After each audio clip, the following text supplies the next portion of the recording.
So this rubber has had 2 weeks worth of work out of it. So I've had 1 week per side.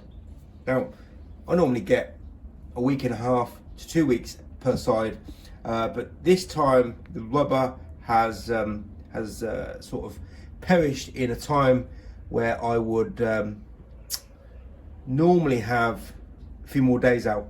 So that is the damage that I've got on that side of the rubber, and that is the damage that I have there. You see there's wear, but there's no tear.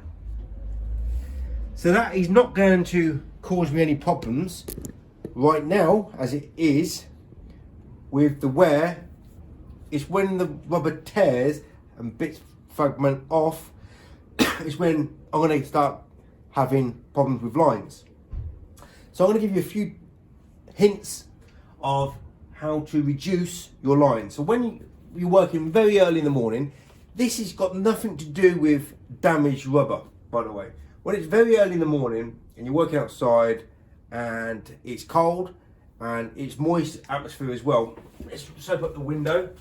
When you make your move here, even though it's cold here, I've still got some fine lines because it's not evaporated. There's a lag time. So when I'm making my move, there is, even though I'm working inside, it's cold and I have a slight lag. Now because my rubber is in, well, it's not damaged, let's say, I don't have a huge weight lag time. When it's much colder, there will be seconds, maybe even up to 10 seconds lag time. Now, if my rubber is in good condition, I don't have to worry, because 9.99% of the time, well, 9 out of 10 times, 9.99 out of 10 times, I'm not going to have any lasting drying sheeting issues.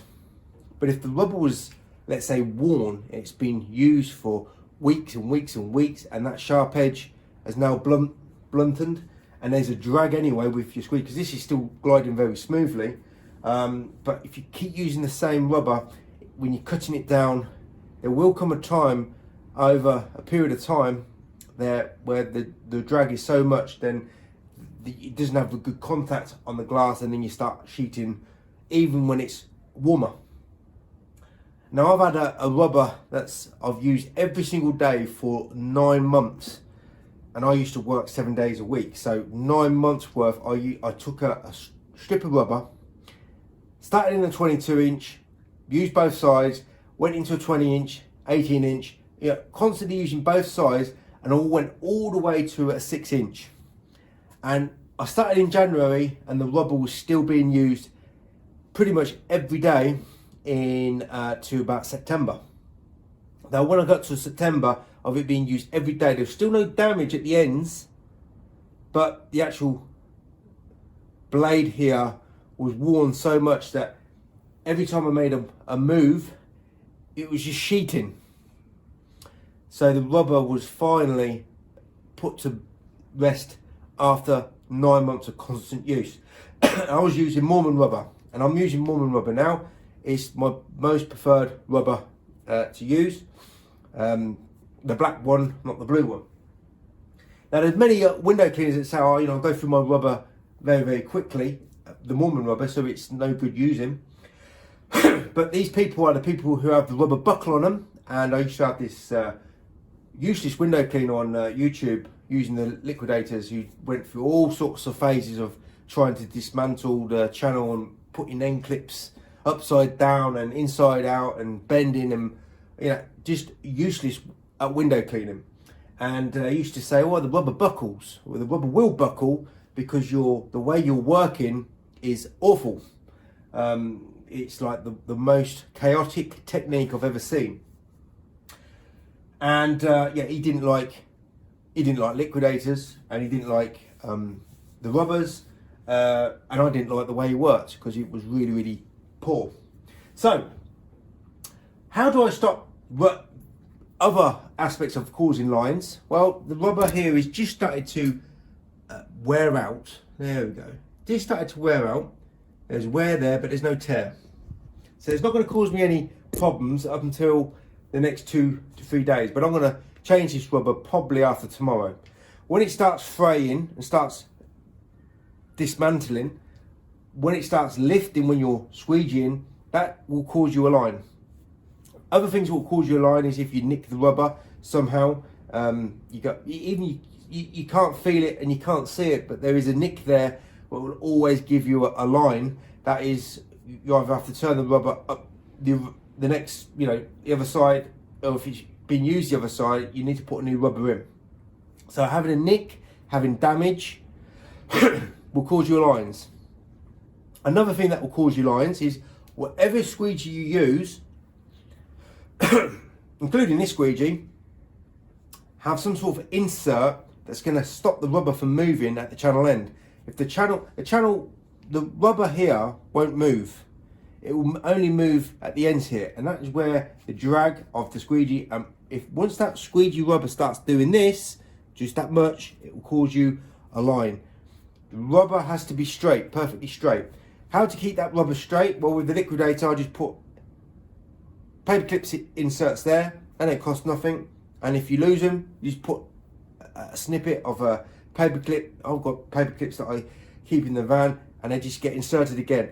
With a brass squeegee, you have the brass end clips, and you've also got the green Unger clips, and Sawbird do their clips as well. If the rubber is not fixed really securely in a straight line, so that squeegee rubber has to be straight. If it moves just that much, that's going to give you a line. So, damage, either with nicks or with wear and tear at the ends, or in the morning when you're having a sheeting effect and very fine lines. If the rubber is new, you won't have to worry about having sheeting effect. When it's drying, it will just evaporate. And having the rubber secure is very important, because when I was using my brass squeegees more than 10 years ago now, I was always getting pulled up from the customers because I was getting arcs all the time. I was not putting the clips into the rubber. I was just leaving them out. So it was moving when I was working, and then when the rubber was wearing out, also it was causing me more lines. And I was so used to working in the morning where it was sheeting. It was hetero rubber at the time. It was sheeting, but it was drying off. Then I'll come back later and I saw, well, there's no marks there. When it's actually causing marks at the ends because either the rubber's moving or the rubber is damaged. I'm coughing now, so I'm gonna have to end this video. It will dry with an arc. So make sure your rubber is secure. And if you've got liquidators, unfortunately they don't supply the inserts. Just use a paper clip insert, shove it in there, and it's nice and tight. And well, there probably are some other things that I forgot to mention, but I wanted this video to be quite quick. And hopefully your lines, you'll never get rid of them, because wherever you put your squeegee, it will always leave an invisible trail. If the light hits the right place at the right time, or there's some debris in the air and it goes onto the glass, it will pick up the trail of where your squeegee's left, or where it's done its work. But when you leave, it's invisible, but it's still there. You just can't see it.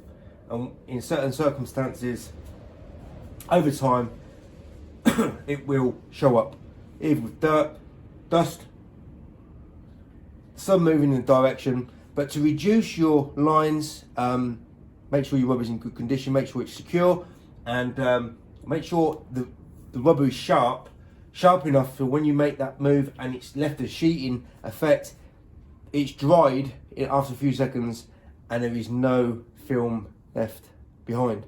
So hopefully that's gonna answer that. And why not, let's just clean this window using the most efficient and effective squeegee technique and soap solution.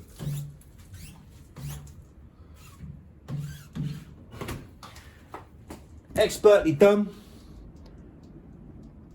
No residue, no detailing, no mistakes. No need for any other squeegee.